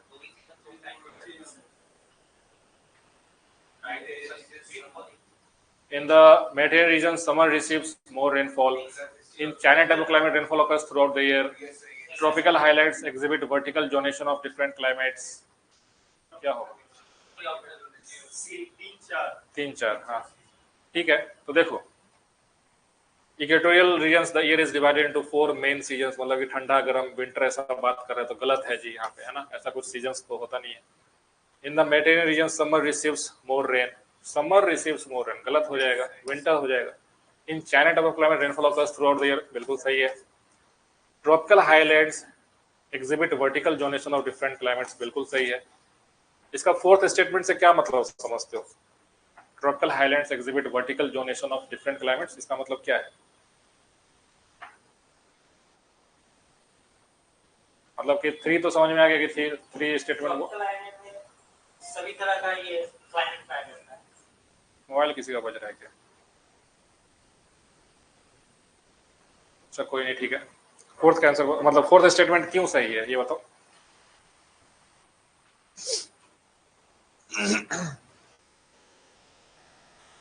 नहीं समझ आ रहा है, डिफरेंट टाइप ऑफ क्लाइमेट पाया जाता कहाँ पे? ट्रॉपिकल रीजन में, है। Tropical highlands exhibit vertical zonation of different climates, ये बहुत इंपॉर्टेंट कॉन्सेप्ट है इस स्टेटमेंट में। कोई सही से नहीं बता पा रहा है कि क्या मतलब है इसका, बताओ जी।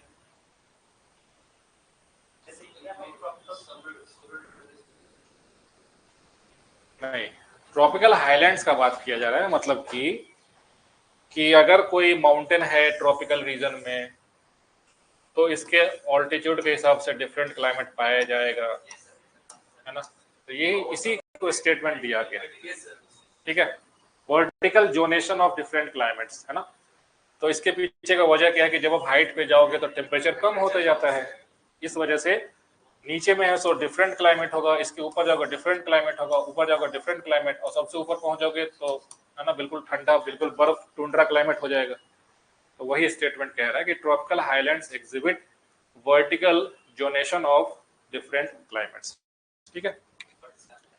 इक्वाडोर एक कंट्री है, कहाँ पे है? साउथ अमेरिका में, है ना। वहाँ पे जो है एक पीक है, उसका नाम मुझे ध्यान अभी नहीं आ रहा है, बट वहाँ के वो इक्वेटर पे है बेसिकली कंट्री, है ना। वहाँ पे एक पीक है जिसके ऊपर बर्फ पाया जाता है, ठीक है। तो सोचो, हाँ हाँ इक्वाडोर में पाया जाता है, देखो सर्च करो गूगल पे, ऑल्टीट्यूड पे एक माउंटेन है वहाँ पे, उसके हाइट पे देखो, सर्च करो इक्वाडोर माउंटेन हैविंग स्नो, ऐसा सर्च करो आ जाएगा।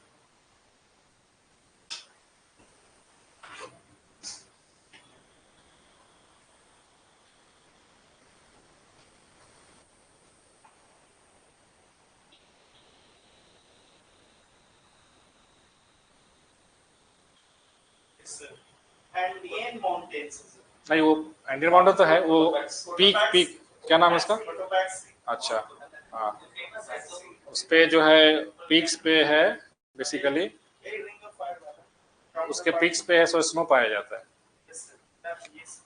क्या दिया है स्टेटमेंट, पूरा पढ़ो।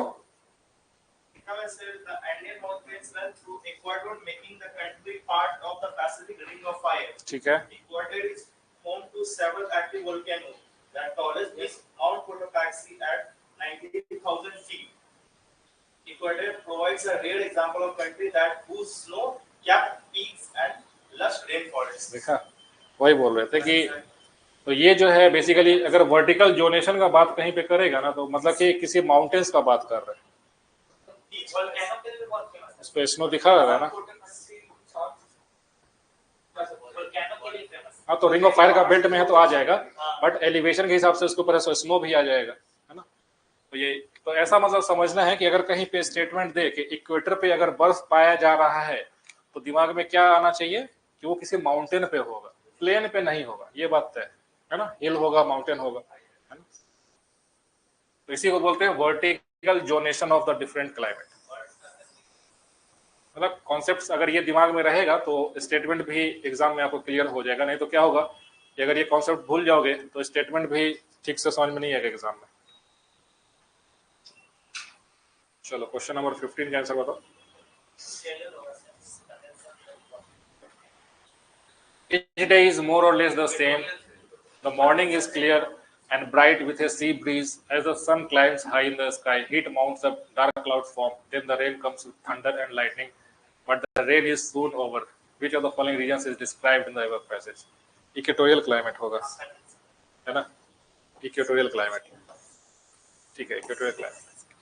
ये कभी एक्सपीरियंस करना तो तुमको फील होगा। अब जैसे एक बार हम लोग शिप पे थे तो सिंगापुर के पास का ये सिचुएशन बता रहे हैं। वहाँ पे क्या है बेसिकली, ये वर्ल्ड ज्योग्राफी में ही पढ़ोगे वैसे थोड़ा सा जो है, हम लोग जो है बेसिकली आप देखो इंडिया यहाँ पे है ना, और यहाँ पे आप देखो तो पूरा साउथ ईस्ट एशिया, सिंगापुर ये सब ऐसे हो जाएगा, है ना, इंडोनेशिया हो जाएगा ऐसे, है ना, चेन ऑफ आइलैंड्स, है ना, जावा सुमात्रा ये सब हो जाएगा।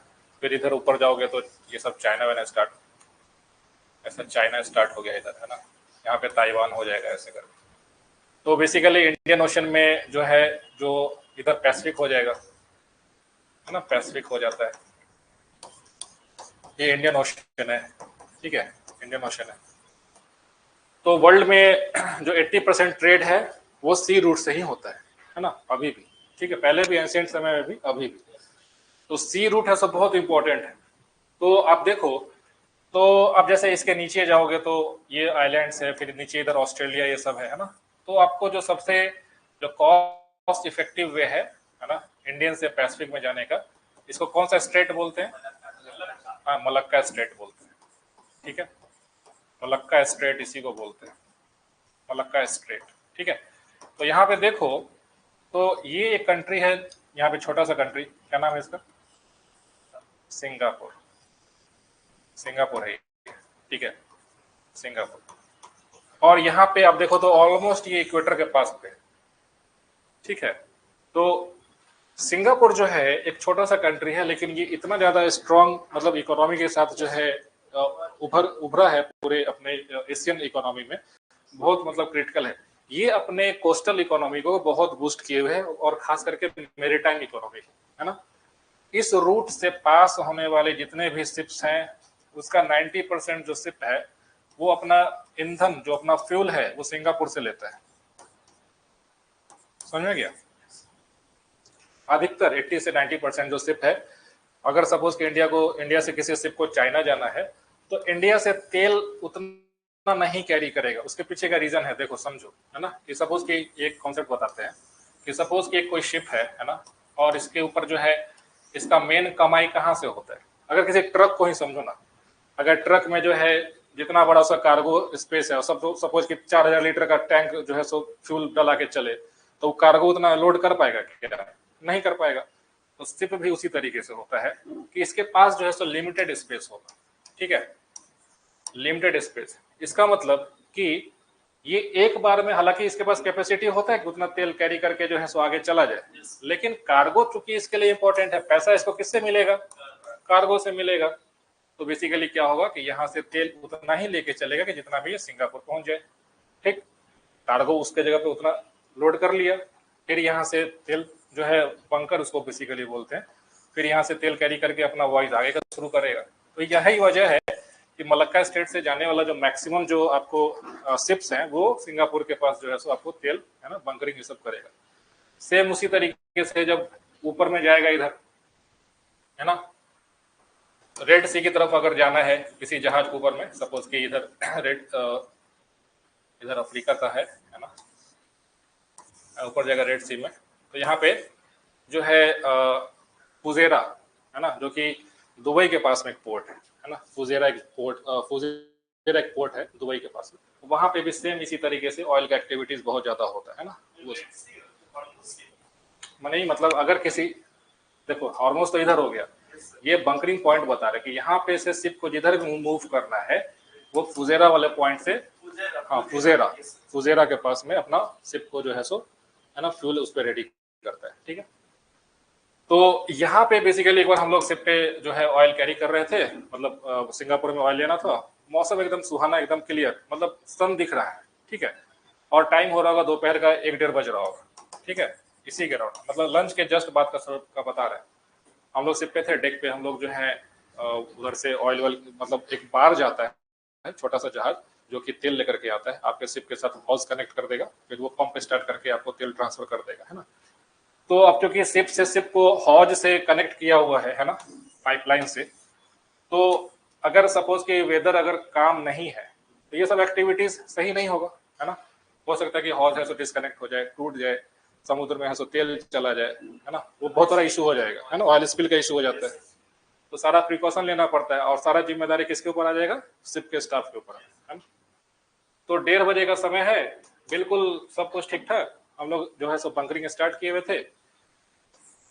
सपोज कि 10 मिनट 15 मिनट चला होगा, ऑल ऑफ ए सडन अगले 10 मिनट में क्या हुआ कि एकदम से तेज हवा आ गया, ठीक, पूरा का पूरा बादल, काला काला बादल आना स्टार्ट, खूब जो है ये जो बाग, हम लोग का तो खैर जहाज बड़ा होता है वो ज्यादा नहीं हिलेगा, ये छोटा जो बाज रहता है सपोज कि 50 मीटर का, है ना, वो पूरा ऊपर नीचे ऐसे ऐसे होने लगा। इमरजेंसी में उसको सारा स्टॉप करवाया गया, है ना। पहले तो उसको वो मतलब वो लोग को भी पता चला कि वेदर खराब हुआ है, तो सबसे पहले पंप को स्टॉप किया, है ना, फिर हॉज को किसी तरीके से डिस्कनेक्ट किया गया, और ये एपिसोड चला, है ना, हार्डली 15 से 20 मिनट्स। ऐसा लग रहा था कि जैसे कि किसी चक्रवात में फंस गए हैं, जबकि सामने दिख रहा है, पोर्ट वोर्ट सब दिख रहा है ना।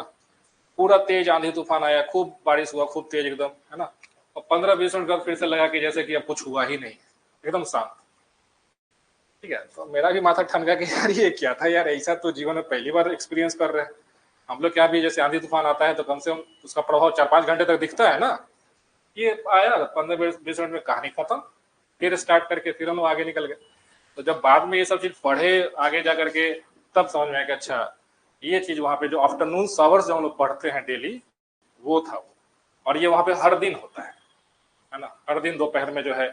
तो होगा क्या कि जैसे इक्वेटर के पास में है, सनराइज होगा तो ओशन का वाटर धीरे धीरे वार्म होना स्टार्ट होगा, 12 बजेगा 1 बजेगा, उस समय मैक्सिमम हीट आएगा, और सबसे ज्यादा हीट होगा वो ओशन पूरा है ही वहां पे, एकदम से कन्वेक्शन, स्ट्रॉन्ग कन्वेक्शन होगा, और उसी की वजह से खूब तेज बारिश आंधी तूफान सो आ जाएगा।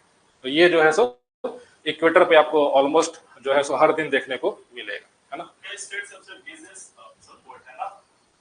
कौन सा, मलक्का स्ट्रेट तो है ही ना।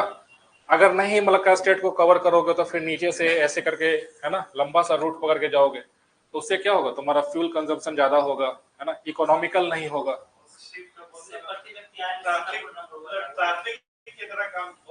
बहुत ज्यादा है। जैसे यहाँ पे रोड पे गाड़ी देखते हो ना, तो हम लोग शिप से जाते तो दिखता था कि हाँ बगल से एक शिप जा रहा है, इधर से एक शिप जा रहा है, उसमें कोलिजन होने का बहुत चांस होता है। तो वहाँ पे एक स्पीड लिमिट रहता है, एक स्पीड लिमिट होता है कि उतना नॉटिकल माइल से ज्यादा आप शिप को ऑपरेट नहीं करना है। इसी को हम लोग क्या बोलते हैं, ऐसे जो भी इंपॉर्टेंट जो आपको पतला सा स्ट्रेट जहाँ से मेरीटाइम रूट पास करता है, इसको चोक पॉइंट्स बोलते हैं, है ना। These are called as choke points. Choke points basically international relations में इसको ज्यादा यूज किया जाता है कि सपोज कि अगर कोई ऐसा कंट्री है यहाँ पे आसपास का जो कि मलक्का स्टेट को है, सो वहां पे कुछ ऐसा एक्टिविटी कर दे कि ब्लॉक हो जाए वो, तो क्या होगा, पूरा वर्ल्ड का ट्रेड है सो अफेक्ट हो जाएगा कि नहीं। सेम उसी तरीके से गल्फ में, गल्फ ऑफ हॉर्मोज को अगर उसको कोई ब्लॉक कर दे वहां पे, है ना, तो देखोगे जब भी जियोपॉलिटिकल टेंशन होगा, है ना, जो भी जियोपॉलिटिकल टेंशन होगा, देखोगे कि अगर जैसे कि अगर गल्फ ऑफ हॉर्मोज के पास में सपोज कि अगर रसिया कुछ एक्टिविटी करेगा, ईरान कुछ एक्टिविटी करेगा, तो तुरंत यूएस अपना जो है सो जो पानी वाला जहाज उनका जो नेवी वाला जो होता है उसको भेजता है वहां पे, ताकि दोनों तरफ से बैलेंस बना रहे, है ना। क्योंकि ये सभी बहुत इंपॉर्टेंट है ना। अगर मान लो पूरा वर्ल्ड का ऑयल जो है सो यहीं से आ रहा है ना, और आपने कुछ यहाँ पे हरकत ऐसा कर दिया कि ब्लॉक हो गया वो, है ना, तो इस वजह से जो है इसको चोक पॉइंट्स बोला जाता है इंटरनेशनल रिलेशन में। ये हमेशा होते रहते हैं। जैसे कि ईरान अभी बेसिकली आप देखो तो, मतलब जब से ये इजराइल और पैलेस्टीन वाला वॉर जो स्टार्ट हुआ है, इसकी वजह से मेडिटेरियन वाले रीजन में काफी डिस्टरबेंस भी है, ट्रेड को लेकर के, रेड सी वाले रीजन में डिस्टरबेंस है ना, इस वजह से। तो वो सब होते रहता है। अभी तो मेरे बहुत सारे दोस्त हैं जो ऑलरेडी सेलिंग करते हैं, उनसे बात होती है, तो वो लोग उनके पास ये ऑप्शन रहता है कि अगर आपका शिप अगर हाई रिस्क एरिया से जा रहा है तो आप उस वजह से उतर सकते हो, आप अलाउ नहीं करोगे अपने आप को, ठीक है। अरे भाई कोई दूसरा कंट्री लड़ाई कर रहा है, हमको उससे क्या मतलब, जहाज किसी कंपनी का डूबेगा तुम्हारा, हम अपना लाइफ का है उसमें ये करें। तो वो लोग एकदम बोलता है कि भाई हम लोग का जहाज का अगर ऐसा नोटिस आता है कि रेड सी में जाना है या फिर रेड सी क्रॉस करके स्वेज से ऊपर मेडिटेरियन में जाना है, साइन ऑफ का नोटिस दे देते हैं, आ जाओ जाओ कि भाई हमको नहीं सेलिंग करना है, उतार दो। उतना कौन रिस्क लेगा, है ना। लेकिन हाँ उसमें क्या है, कुछ लोग को जिसको ज्यादा पैसा कमाना है तो उनको वो थोड़ा सा एक्स्ट्रा बोनस मिल जाता है हाई रिस्क एरिया ट्रांजिट के नाम पे, तो वो लोग चले जाते हैं कि ठीक है क्या दिक्कत है, मर भी गए तो क्या दिक्कत है ना। तो ये सब जो है होते रहता है। पहले जबकि ऐसा नहीं था, पहले क्या था कि जो मर्चेंट शिप्स होते हैं उसको टारगेट नहीं किया जाता था, अगर कोई मिलिट्री नेवी शिप है तो उसको है सो टारगेट कर देता था, है ना। लेकिन अब इस बार का वॉर में देखे हैं, खास करके पिछले इजराइल फिलिस्तीन वाले में, कि जब से ये वॉर स्टार्ट हुआ है अब जो है, अब वो ये डिफ्रेंशिएट नहीं करता है कि अब जो है ये कार्गो शिप है या मिलिट्री शिप है, बस एक ही चीज नोटिस करता है कि इसका कार्गो किस देश से है। अगर उनके अपोजिट कंट्री का कार्गो है उसके ऊपर तो उसको टारगेट कर दे रहा है। तो उसमें मरता कौन है, न्यूट्रल आदमी जो शिप पे वर्क करता है वो लोग मरता है। और वो लोग कुछ कर भी नहीं सकते है ना, उनके पास ऐसा तो है नहीं कि जो है फाइटर जेट रखा हुआ है डेक पे कि जाके उड़ा दिए, ऐसा तो है नहीं। खत्म हो गया क्या जी। क्वेश्चन नंबर 16, चलो इसका बताओ answer. The environment of the equatorial regions is conducive for plants, not for humans. The average annual temperature difference is very low in equatorial regions. ये होगा कि बी होगा कि क्या होगा?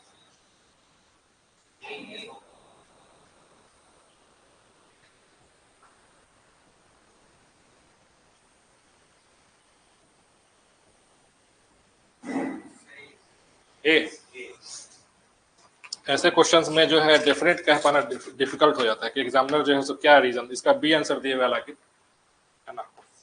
अब इसमें देखो असर्शन रीजन में क्या है ना कि फैक्ट्स मालूम कई बार तुमको डायरेक्टली जो है नहीं ये क्लियर हो पाएगा, जैसे कि यहाँ पे बी इस वजह से है ना, द एनवायरमेंट यहाँ पे रेनफॉल का बात है सो ज्यादा होगा, है ना। जो प्लांट्स या फिर जो वेजिटेशन है ना उसके लिए है सो रेनफॉल है सो मेन इंपॉर्टेंट फैक्टर। तो अगर ये लिखता ना कि एवरेज या फिर रेनफॉल जो है सो ज्यादा होता है इस वजह से, तो वो एग्जैक्ट रीजन हो जाता है ना। तो यहाँ पे ये दोनों स्टेटमेंट करेक्ट तो है, लेकिन अगर टेम्परेचर के वजह से सिर्फ प्लांट्स होता तो डेजर्ट में भी प्लांट्स बहुत ज्यादा होता, है ना। अगर टेम्परेचर ही बात करते हैं तो प्लांट या वेजिटेशन डेजर्ट में भी होता, लेकिन जो कंडीशन फॉर प्लांट से बेसिकली ये आपको रेनफॉल से स्टेटमेंट से लिंक करना था, यहाँ पे रेनफॉल का जिक्र नहीं किया है, यहाँ पे टेम्परेचर का जिक्र किया, इस वजह से बी इसका है सो अप्रोप्रिएट आंसर है। बाकी दोनों स्टेटमेंट है सो सही है। ह्यूमंस के लिए क्यों सही नहीं है? उमस काफी रहेगा वहां पे, है ना, इस वजह से। क्वेश्चन नंबर 17 का आंसर बताओ। ये थोड़ा ग्राफ बेस्ड सवाल है। अब ऐसा सवाल आपको देखने को नहीं मिलेगा, पहले एग्जाम में आता था, अब नहीं आता है, बट फिर भी सॉल्व करो। इसको थोड़ा जूम कर दे क्या, ये दिख रहा है? एक minute,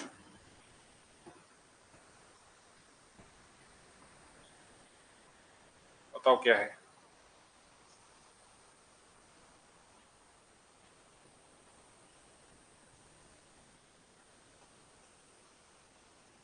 The graph given below shows the mean average monthly temperature in degree Celsius and mean monthly rainfall of a place.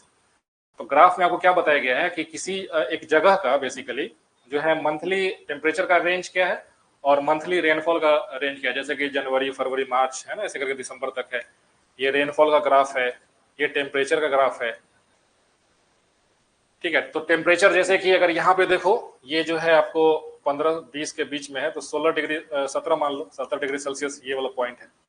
फिर 17 से ऊपर गया ये 25 है ना, फिर ये 25 है और ये 17, फिर ऐसे फिर से 15 पे खत्म हो गया। मतलब 15 से 25 के बीच का टेम्परेचर वेरी कर रहा है। और रेनफॉल जो है आप देखो जनवरी में 7, 9, 7, फिर यहाँ पे 20 सेंटीमीटर, अप्रैल में बारिश बढ़ गया, मई में बारिश बढ़ गया, है ना, जून में बारिश बढ़ा, फिर जुलाई में कम हो गया, अगस्त कम हो गया, फिर सितंबर में बढ़ गया, अक्टूबर में बढ़ गया, नवंबर में बढ़ गया, दिसंबर में फिर कम हो गया। तो आप नोटिस करोगे कि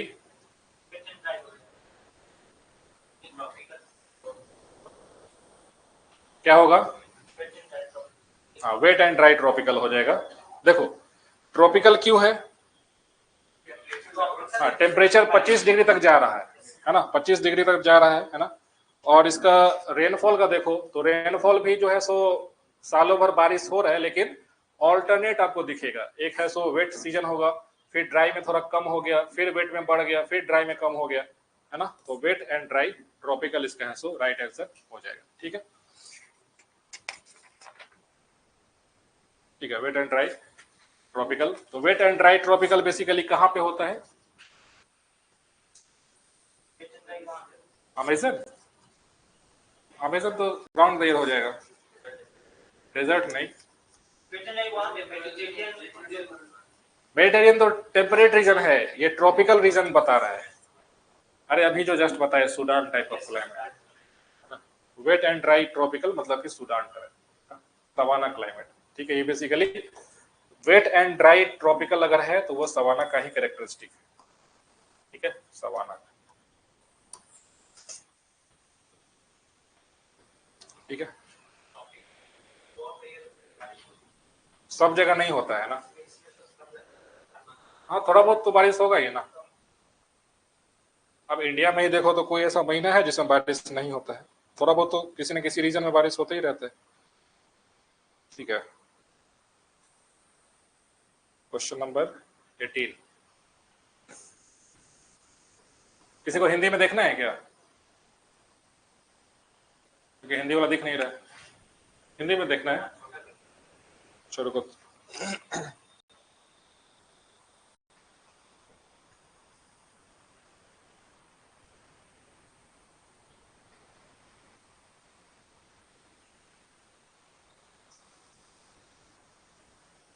ठीक है, क्वेश्चन नंबर 18 यही हो गया ना। चलो बताओ तो, एक geographic region has the following distinct characteristics, एक भौगोलिक क्षेत्र की निम्नलिखित विशिष्ट विशेषताएं होती हैं। वार्म एंड ड्राई क्लाइमेट है, गर्म और शुष्क जलवायु, माइल्ड एंड वेट विंटर्स है, एवरग्रीन ओक ट्रीज है। बताओ कौन से क्लाइमेट का जो है सो विशेषता है। मॉनसून क्लाइमेट कौन बोल रहा है जी, मॉनसून क्लाइमेट तो ऑप्शन में भी नहीं है। हाँ, वार्म एंड ड्राई, देखो वार्म एंड ड्राई क्लाइमेट, ठीक। A geographic region has the following distinct characteristics, warm and dry climate है, यानी कि समर ड्राई है, समर ड्राई है, माइल्ड एंड वेट विंटर्स यानी कि वेट विंटर है। तो क्या होगा आंसर, तो फिर बाकी में क्यों कंफ्यूजन हो रहा है, समर ड्राई वेट विंटर है, बाकी इसको छोड़ो, गोली मारो इसको, 1 and 2 से ही पता चल जाएगा, है ना। ईस्टर्न चाइना में राउंड द ईयर बारिश होगा, है ना, ऐसा नहीं कि सिर्फ समर में नहीं होगा, है ना, थ्रू आउट द ईयर बारिश होगा। सेंट्रल एशिया में आप देखो स्टेपीज बेसिकली है, तो वहां पे वैसे भी ड्राई होता है, राउंड द ईयर बारिश नहीं होगा स्टेपीज में, लो रेनफॉल होता है, ग्रासलैंड है ना। Atlantic coast of North America, Atlantic coast of North America, तो ये तो पूरा का पूरा है ना कॉन्टिनेंटल पूरा जितना एक्सटेंशन है अटलांटिक कोस्ट का, उसका एक कोई यूनिफॉर्म क्लाइमेट तो है नहीं अटलांटिक कोस्ट पे। बीच में देखो तो मेडिटेरियन क्लाइमेट कैलिफोर्निया आ जाता है ना, नीचे आओगे तो इक्वेटोरियल वाला रीजन जो सेंट्रल अमेरिका हो जाएगा, तो वो एक यूनिफॉर्म तो है नहीं डी, है ना, इस वजह से ए इसका राइट आंसर होगा।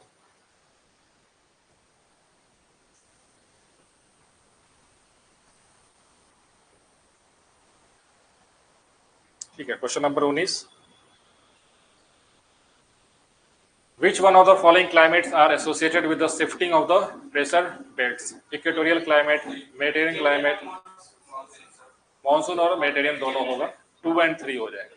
ठीक है, 2 and 3 अभी जस्ट पीछे बताया ना कि मेडिटेरियन क्लाइमेट कैसे, और मानसून क्लाइमेट में भी जो है शिफ्टिंग ऑफ प्रेशर बेल्ट्स जो है सो होगा, basically shifting of winds, basically winds का direction, seasonal reversal of winds होता है, seasonal reversal of winds, seasonal reversal of winds.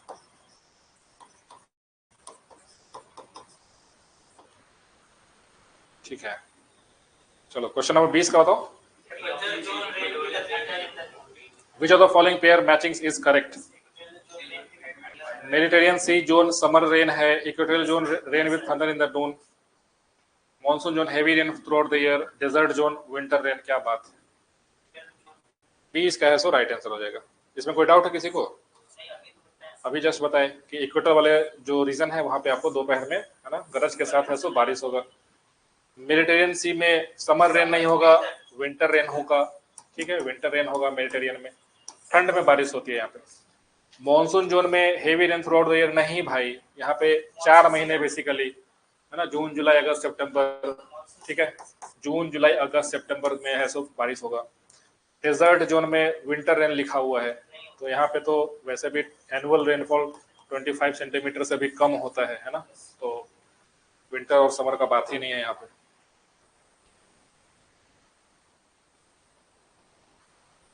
चलो इसका बताओ। ये सवाल जो है थोड़ा सा लग रहा है कि कुछ बड़ा टाइप का बनाए हुए हैं, बताओ इसका क्या होगा राइट आंसर। आज ये लास्ट क्वेश्चन रहेगा, उसके बाद देखेंगे नेक्स्ट क्लास में। क्वेश्चन है कि the temperature and rainfall record of a meteorological station are given below, यानी कि कोई एक स्टेशन है जहाँ पे तापमान और वर्षा उसको मेजर किया जाता है पूरे सालों भर। तो इसका जो डेटा निकल गया कि एवरेज टेम्परेचर जो है 12.8 डिग्री सेल्सियस है और एवरेज रेनफॉल जो है सो 54.9 सेंटीमीटर पर एनम है। तो आइडेंटिफाई करना है कि कौन सा क्लाइमेट जो है सो पैटर्न यहाँ पे है, मेडिटेरियन है, मॉनसून है, स्टीपी है, नॉर्थ वेस्ट यूरोपियन है, कौन सा है?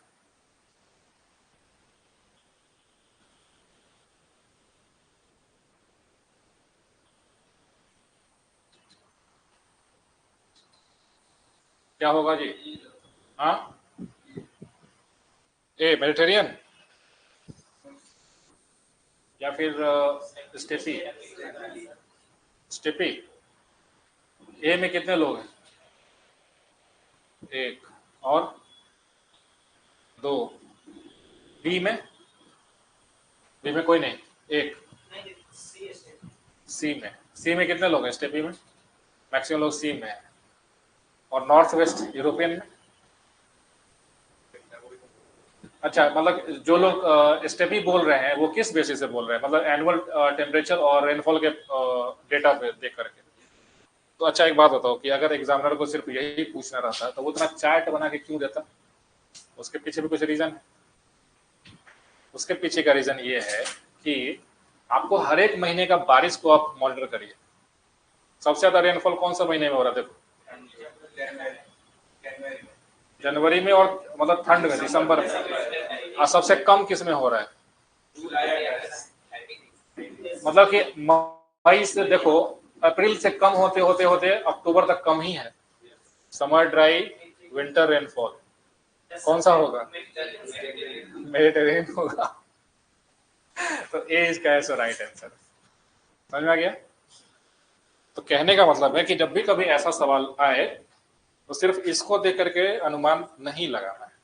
अनुमान इससे लगाना है कि मैक्सिमम रेनफॉल जो है कौन से महीने में हो रहा है। तो देखो है ना, जनवरी फरवरी में है सो बारिश अच्छा खासा हुआ, दिसंबर में और भी अच्छा खासा बारिश है, यानी कि विंटर में है सो ठीक ठाक बारिश हो रहा है।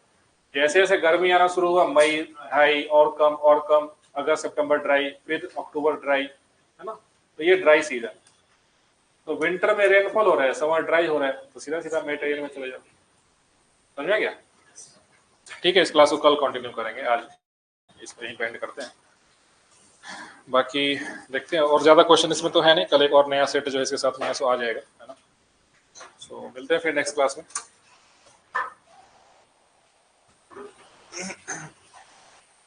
ठीक है, एनर्जी सेवर ऑन हो गया है, लैपटॉप का चार्जर ऑफ है क्या?